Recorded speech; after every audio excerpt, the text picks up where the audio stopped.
ॐ श्रीगणेशाय नमः। अथ श्री नवग्रह पीडाहर स्तोत्र। सिन्दूरारुणरक्ताङ्गः करणान्तायतलोचनः सहस्रकिरणः श्रीमान् सप्ताश्वकृतवाहनः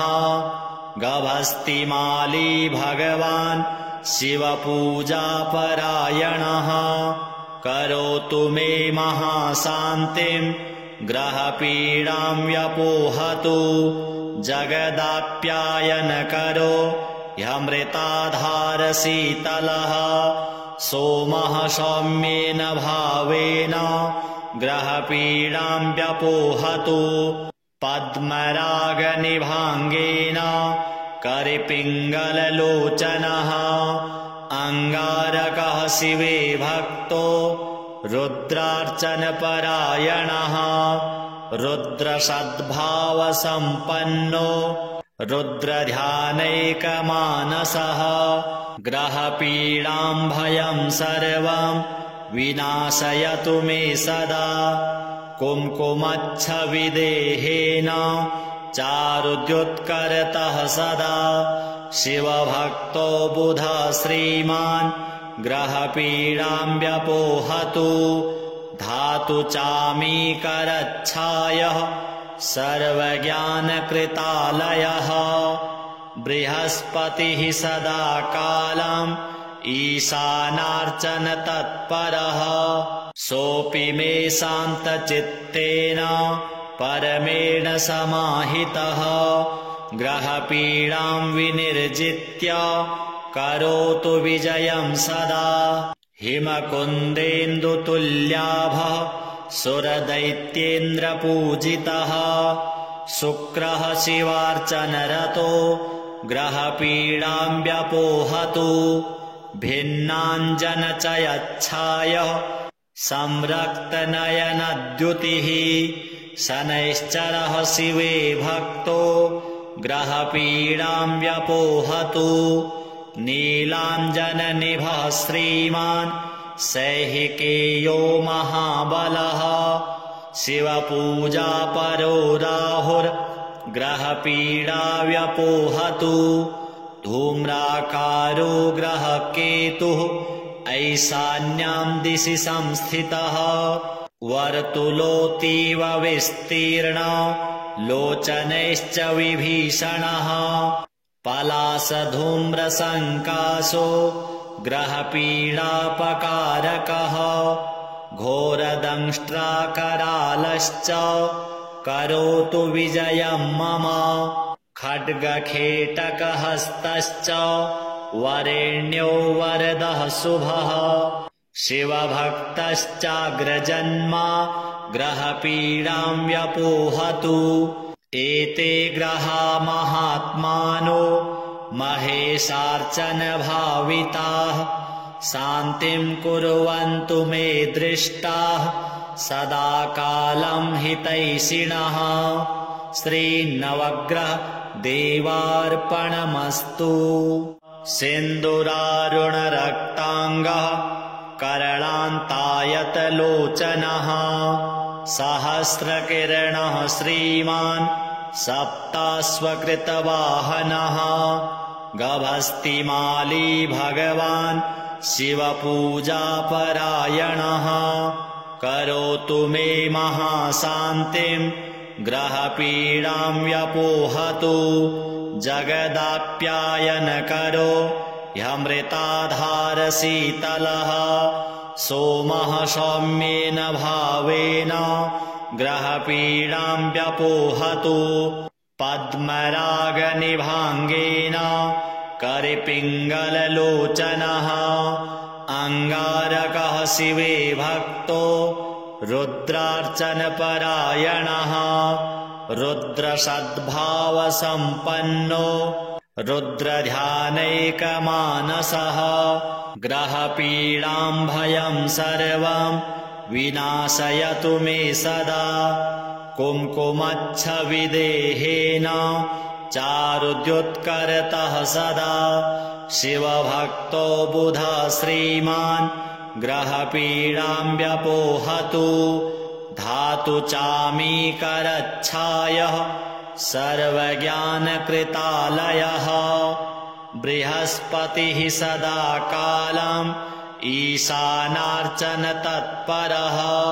सोऽपि मे शान्तचित्तेन परमेण समाहितः ग्रहपीडां विनिर्जित्य करोतु विजयं सदा हिमकुन्देन्दुतुल्याभः सुरदैत्येन्द्रपूजितः शुक्रः शिवार्चनरतो ग्रहपीडां व्यपोहतु भिन्नाञ्जनचयच्छायः संरक्तनयनद्युतिः शनैश्चरः शिवे भक्तो ग्रहपीडां व्यपोहतु नीलाञ्जननिभः श्रीमान् सैहिकेयो महाबलः शिवपूजापरो राहुर्ग्रहपीडा व्यपोहतु धूम्राकारो ग्रहकेतुः ऐशान्यां दिशि संस्थितः वर्तुलोऽतीव विस्तीर्णो लोचनैश्च विभीषणः पलासधूम्रसङ्काशो ग्रहपीडापकारकः घोरदंष्ट्राकरालश्च करोतु विजयं मम खड्गखेटकहस्तश्च वरेण्यो वरदः शुभः शिवभक्तश्चाग्रजन्मा ग्रहपीडां व्यपोहतु एते ग्रहा महात्मानो महेशार्चनभाविताः शान्तिं कुर्वन्तु मे दृष्टाः सदा कालं हितैषिणः श्रीनवग्रह देवार्पणमस्तु सिन्दूरारुणरक्ताङ्गः करणान्तायतलोचनः सहस्रकिरणः श्रीमान् सप्ताश्वकृतवाहनः गभस्तिमाली भगवान् शिवपूजापरायणः करोतु मे महाशान्तिं ग्रहपीडां व्यपोहतु जगदाप्यायनकरो ह्यमृताधारशीतलः सोमः सौम्येन भावेन ग्रहपीडां व्यपोहतु पद्मरागनिभाङ्गेन करिपिङ्गललोचनः अङ्गारकः शिवे भक्तो रुद्रार्चनपरायणः रुद्रसद्भावसम्पन्नो रुद्रध्यानैकमानसः ग्रहपीडां भयं सर्वं विनाशयतु मे सदा कुङ्कुमच्छविदेहेन चारुद्युत्करतः सदा शिवभक्तो बुधः श्रीमान् ग्रहपीडां व्यपोहतु धातु चामीकरच्छायः सर्वज्ञानकृतालयः बृहस्पतिः सदा कालम् ईशानार्चन तत्परः सोऽपि मे शान्तचित्तेन परमेण समाहितः ग्रहपीडां विनिर्जित्य करोतु विजयं सदा हिमकुन्देन्दुतुल्याभः सुरदैत्येन्द्रपूजितः शुक्रः शिवार्चनरतो ग्रहपीडां व्यपोहतु भिन्नाञ्जनचयच्छायः संरक्तनयनद्युतिः शनैश्चरः शिवे भक्तो ग्रहपीडां व्यपोहतु नीलाञ्जननिभः श्रीमान् सैहिकेयो महाबलः शिवपूजापरो राहुर्ग्रहपीडा व्यपोहतु धूम्राकारो ग्रहकेतुः ऐशान्यां दिशि संस्थितः वर्तुलोऽतीव विस्तीर्णो लोचनैश्च विभीषणः पलासधूम्रसङ्कासो ग्रहपीडापकारकः घोरदंष्ट्राकरालश्च करोतु विजयं मम खड्गखेटकहस्तश्च वरेण्यो वरदः शुभः शिवभक्तश्चाग्रजन्मा ग्रहपीडां व्यपोहतु एते ग्रहा महात्मानो महेशार्चनभाविताः शान्तिं कुर्वन्तु मे दृष्टाः सदा कालं हितैषिणः श्रीनवग्रह देवार्पणमस्तु सिन्दूरारुणरक्ताङ्गः करणान्तायतलोचनः सहस्रकिरणः श्रीमान् सप्ताश्वकृतवाहनः गभस्तिमाली भगवान् शिवपूजापरायणः करोतु मे महाशान्तिं ग्रहपीडां व्यपोहतु जगदाप्यायनकरो ह्यमृताधारशीतलः सोमः सौम्येन भावेन ग्रहपीडां व्यपोहतु पद्मरागनिभाङ्गेन करिपिङ्गललोचनः अङ्गारकः शिवे भक्तो रुद्रार्चनपरायणः रुद्रसद्भावसम्पन्नो रुद्रध्यानैकमानसः ग्रहपीडां भयं सर्वं विनाशयतु मे सदा कुङ्कुमच्छविदेहेन चारुद्युत्करतः सदा शिवभक्तो बुधः श्रीमान् ग्रहपीडां व्यपोहतु धातु चामीकरच्छायः सर्वज्ञानकृतालयः बृहस्पतिः सदा कालम् ईशानार्चनतत्परः सोऽपि मे शान्तचित्तेन परमेण समाहितः ग्रहपीडां विनिर्जित्य करोतु विजयं सदा हिमकुन्देन्दुतुल्याभः सुरदैत्येन्द्रपूजितः शुक्रः शिवार्चनरतो ग्रहपीडां व्यपोहतु भिन्नाञ्जनचयच्छायः संरक्तनयनद्युतिः शनैश्चरः शिवे भक्तो ग्रहपीडां व्यपोहतु नीलाञ्जननिभः श्रीमान् सैहिकेयो महाबलः शिवपूजापरो राहुर्ग्रहपीडा व्यपोहतु धूम्राकारो ग्रहकेतुः ऐशान्यां दिशि संस्थितः वर्तुलोऽतीव विस्तीर्णो लोचनैश्च विभीषणः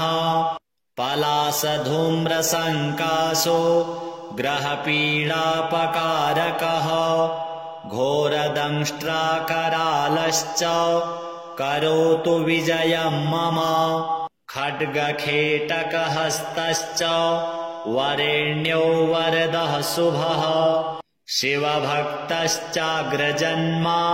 ग्रहपीडां व्यपोहतु एते ग्रहा महात्मानो महेशार्चनभाविताः शान्तिं कुर्वन्तु मे दृष्टाः सदा कालं हितैषिणः श्रीनवग्रह देवार्पणमस्तु सिन्दूरारुणरक्ताङ्गः करणान्तायतलोचनः सहस्रकिरणः श्रीमान् सप्ताश्वकृतवाहनः गभस्तिमाली भगवान् शिवपूजापरायणः करोतु मे महाशान्तिं ग्रहपीडां व्यपोहतु जगदाप्यायनकरो ह्यमृताधारशीतलः सोमः सौम्येन भावेन ग्रहपीडां व्यपोहतु पद्मरागनिभाङ्गेन करिपिङ्गललोचनः अङ्गारकः शिवे भक्तो रुद्रार्चनपरायणः रुद्रसद्भावसम्पन्नो रुद्रध्यानैकमानसः ग्रहपीडां भयं सर्वं विनाशयतु मे सदा कुङ्कुमच्छविदेहेन चारुद्युत्करतः सदा शिवभक्तो बुधः श्रीमान् ग्रहपीडां व्यपोहतु धातु चामीकरच्छायः सर्वज्ञानकृतालयः बृहस्पतिः सदा कालम् ईशानार्चन तत्परः सोऽपि मे शान्तचित्तेन परमेण समाहितः ग्रहपीडां विनिर्जित्य करोतु विजयं सदा हिमकुन्देन्दुतुल्याभः सुरदैत्येन्द्रपूजितः शुक्रः शिवार्चनरतो ग्रहपीडां व्यपोहतु भिन्नाञ्जनचयच्छायः संरक्तनयनद्युतिः शनैश्चरः शिवे भक्तो ग्रहपीडां व्यपोहतु नीलाञ्जननिभः श्रीमान् सैहिकेयो महाबलः शिवपूजापरो राहुर्ग्रहपीडा व्यपोहतु धूम्राकारो ग्रहकेतुः ऐशान्यां दिशि संस्थितः वर्तुलोऽतीव विस्तीर्णो लोचनैश्च विभीषणः पलासधूम्रसङ्काशो ग्रहपीडापकारकः घोरदंष्ट्राकरालश्च करोतु विजयं मम खड्गखेटकहस्तश्च वरेण्यो वरदः शुभः शिवभक्तश्चाग्रजन्मा ग्रहपीडां व्यपोहतु एते ग्रहा महात्मानो महेशार्चनभाविताः शान्तिं कुर्वन्तु मे दृष्टाः सदा कालं हितैषिणः श्रीनवग्रह देवार्पणमस्तु सिन्दूरारुणरक्ताङ्गः करणान्तायतलोचनः सहस्रकिरणः श्रीमान् सप्ताश्वकृतवाहनः गभस्तिमाली भगवान् शिवपूजापरायणः करोतु मे महाशान्तिं ग्रहपीडां व्यपोहतु जगदाप्यायनकरो ह्यमृताधारशीतलः सोमः सौम्येन भावेन ग्रहपीडां व्यपोहतु पद्मरागनिभाङ्गेन करिपिङ्गललोचनः अङ्गारकः शिवे भक्तो रुद्रार्चनपरायणः रुद्रसद्भावसम्पन्नो रुद्रध्यानैकमानसः ग्रहपीडां भयं सर्वं विनाशयतु मे सदा कुङ्कुमच्छविदेहेन चारुद्युत्करतः सदा शिवभक्तो बुधः श्रीमान् ग्रहपीडां व्यपोहतु धातु चामीकरच्छायः सर्वज्ञानकृतालयः बृहस्पतिः सदा कालम् ईशानार्चन तत्परः सोऽपि मे शान्तचित्तेन परमेण समाहितः ग्रहपीडां विनिर्जित्य करोतु विजयं सदा हिमकुन्देन्दुतुल्याभः सुरदैत्येन्द्रपूजितः शुक्रः शिवार्चनरतो ग्रहपीडां व्यपोहतु भिन्नाञ्जनचयच्छायः संरक्तनयनद्युतिः शनैश्चरः शिवे भक्तो ग्रहपीडां व्यपोहतु नीलाञ्जननिभः श्रीमान् सैहिकेयो महाबलः शिवपूजापरो राहुर्ग्रहपीडा व्यपोहतु धूम्राकारो ग्रहकेतुः ऐशान्यां दिशि संस्थितः वर्तुलोऽतीव विस्तीर्ण लोचनैश्च विभीषणः पलाशधूम्रसङ्काशो ग्रहपीडापकारकः घोरदंष्ट्राकरालश्च करोतु विजयं मम खड्गखेटकहस्तश्च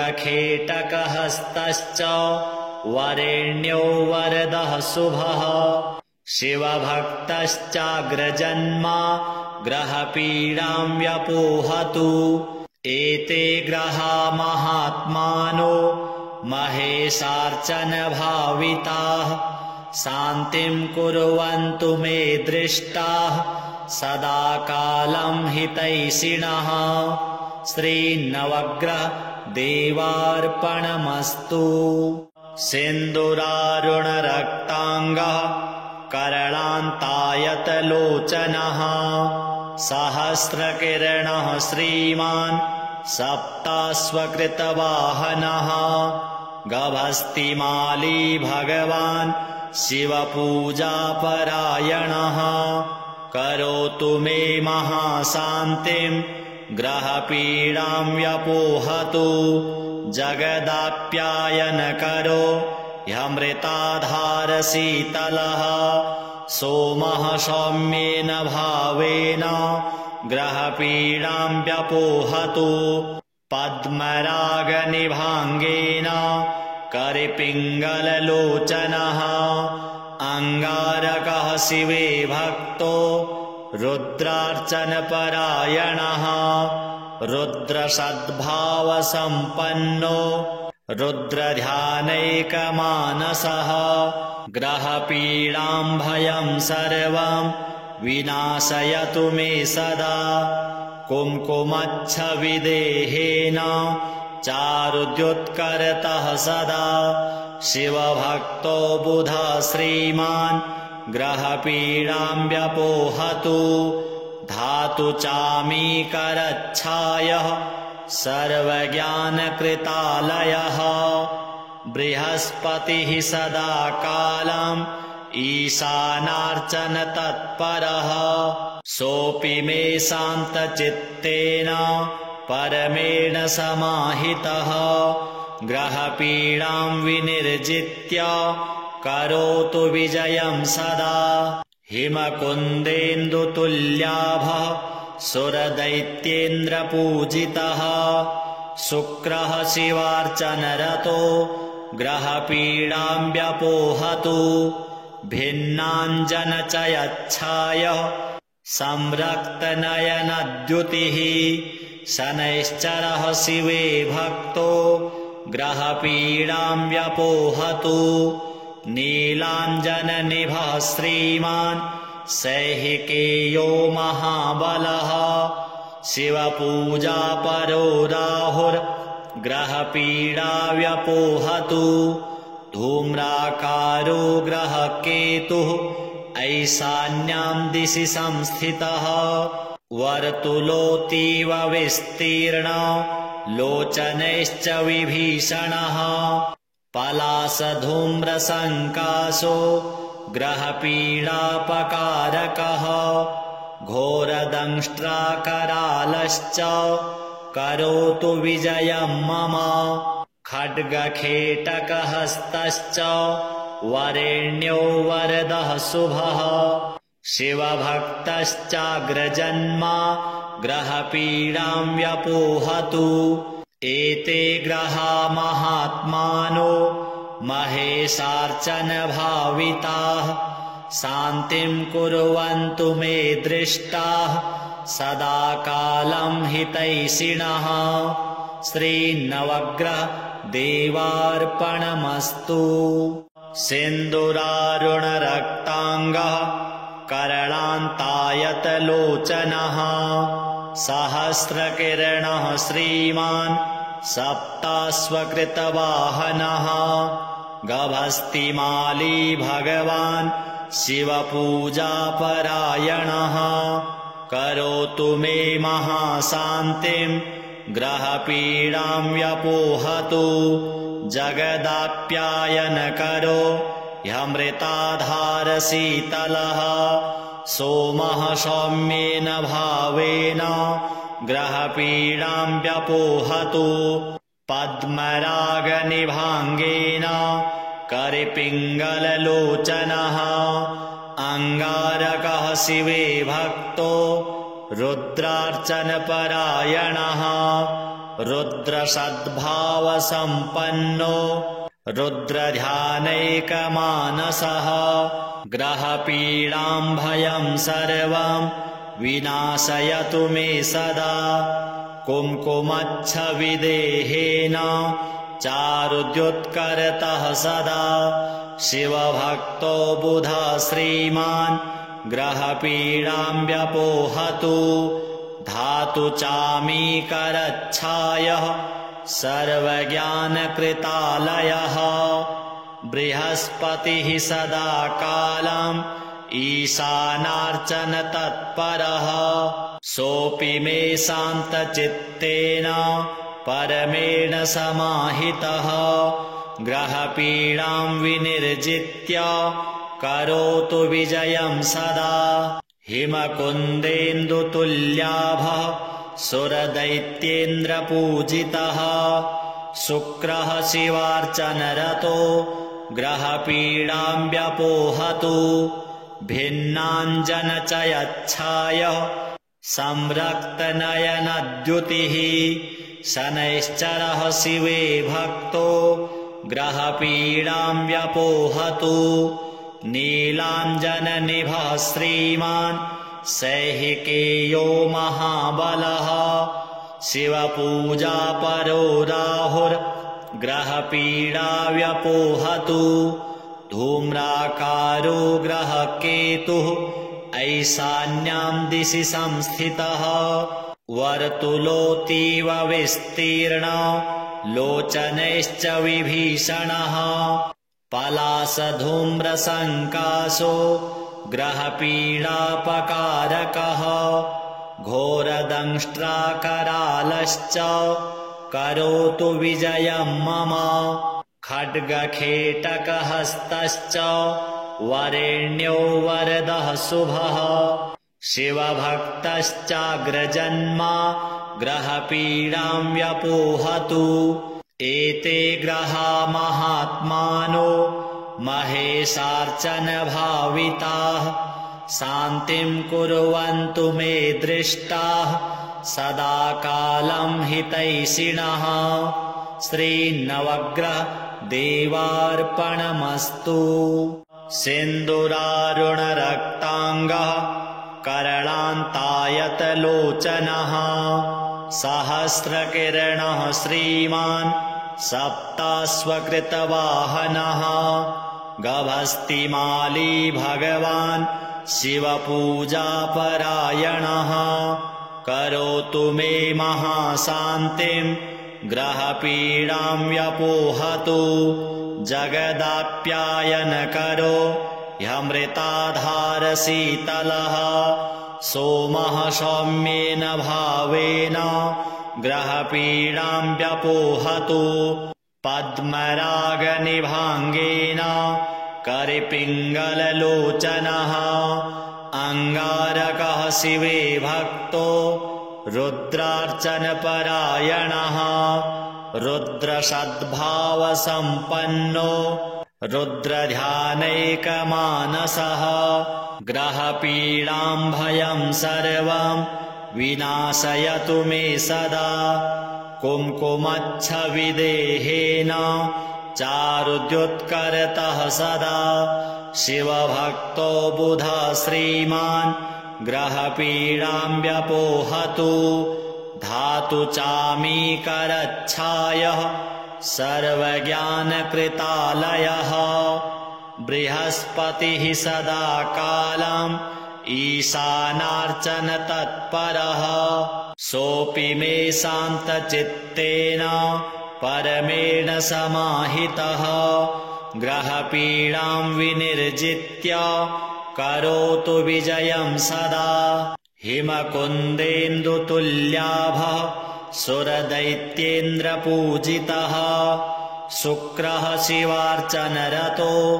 ग्रहपीडां व्यपोहतु भिन्नाञ्जनचयच्छायः संरक्तनयनद्युतिः शनैश्चरः शिवे भक्तो ग्रहपीडां व्यपोहतु नीलाञ्जननिभः श्रीमान् सैहिकेयो महाबलः शिवपूजापरो राहुर्ग्रहपीडा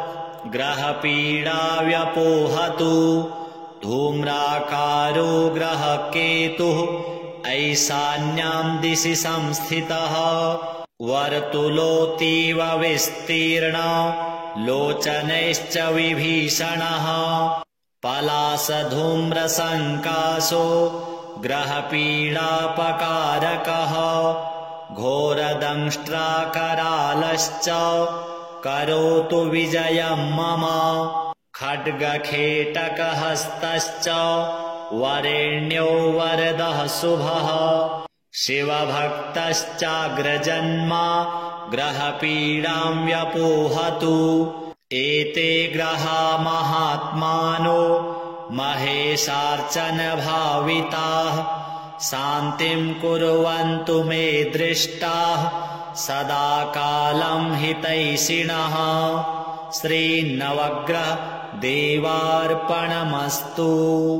सिन्दूरारुणरक्ताङ्गः करणान्तायतलोचनः सहस्रकिरणः श्रीमान् सप्ताश्वकृतवाहनः गभस्तिमाली भगवान् शिवपूजापरायणः करोतु मे महाशान्तिं ग्रहपीडां व्यपोहतु जगदाप्यायनकरो ह्यमृताधारशीतलः सोमः सौम्येन भावेन ग्रहपीडां व्यपोहतु पद्मरागनिभाङ्गेन करिपिङ्गललोचनः अङ्गारकः शिवे भक्तो रुद्रार्चनपरायणः रुद्रसद्भावसम्पन्नो रुद्रध्यानैकमानसः ग्रहपीडां भयं सर्वं विनाशयतु मे सदा कुङ्कुमच्छविदेहेन चारुद्युत्करतः सदा शिवभक्तो बुधः श्रीमान् ग्रहपीडां व्यपोहतु धातु चामीकरच्छायः सर्वज्ञानकृतालयः बृहस्पतिः सदा कालम् ईशानार्चन तत्परः सोऽपि मे शान्तचित्तेन परमेण समाहितः ग्रहपीडां विनिर्जित्य करोतु विजयं सदा हिमकुन्देन्दुतुल्याभः सुरदैत्येन्द्रपूजितः शुक्रः शिवार्चनरतो ग्रहपीडां व्यपोहतु भिन्नाञ्जनचयच्छायः संरक्तनयनद्युतिः शनैश्चरः शिवे भक्तो ग्रहपीडां व्यपोहतु नीलाञ्जननिभः श्रीमान् सैहिकेयो महाबलः शिवपूजापरो राहुर्ग्रहपीडा व्यपोहतु धूम्राकारो ग्रहकेतुः ऐशान्यां दिशि संस्थितः वर्तुलोऽतीव विस्तीर्ण लोचनैश्च विभीषणः पलासधूम्रसङ्काशो ग्रहपीडापकारकः घोरदंष्ट्राकरालश्च करोतु विजयं मम खड्गखेटकहस्तश्च वरेण्यो वरदः शुभः शिवभक्तश्चाग्रजन्मा ग्रहपीडां व्यपोहतु एते ग्रहा महात्मानो महेशार्चनभाविताः शान्तिं कुर्वन्तु मे दृष्टाः सदा कालं हितैषिणः श्रीनवग्रह देवार्पणमस्तु सिन्दूरारुणरक्ताङ्गः करणान्तायतलोचनः सहस्रकिरणः श्रीमान् सप्ताश्वकृतवाहनः गभस्तिमाली भगवान् शिवपूजापरायणः करोतु मे महाशान्तिं ग्रहपीडां व्यपोहतु जगदाप्यायनकरो ह्यमृताधारशीतलः सोमः सौम्येन भावेन ग्रहपीडां व्यपोहतु पद्मरागनिभाङ्गेन करिपिङ्गललोचनः अङ्गारकः शिवे भक्तो रुद्रार्चनपरायणः रुद्रसद्भावसम्पन्नो रुद्रध्यानैकमानसः ग्रहपीडां भयं सर्वं विनाशयतु मे सदा कुङ्कुमच्छविदेहेन चारुद्युत्करतः सदा शिवभक्तो बुधः श्रीमान् ग्रहपीडां व्यपोहतु धातु चामीकरच्छायः सर्वज्ञानकृतालयः बृहस्पतिः सदा कालम् ईशानार्चनतत्परः सोऽपि मे शान्तचित्तेन परमेण समाहितः ग्रहपीडां विनिर्जित्य करोतु विजयं सदा हिमकुन्देन्दुतुल्याभः सुरदैत्येन्द्रपूजितः शुक्रः शिवार्चनरतो ग्रहपीडां व्यपोहतु भिन्नाञ्जनचयच्छायः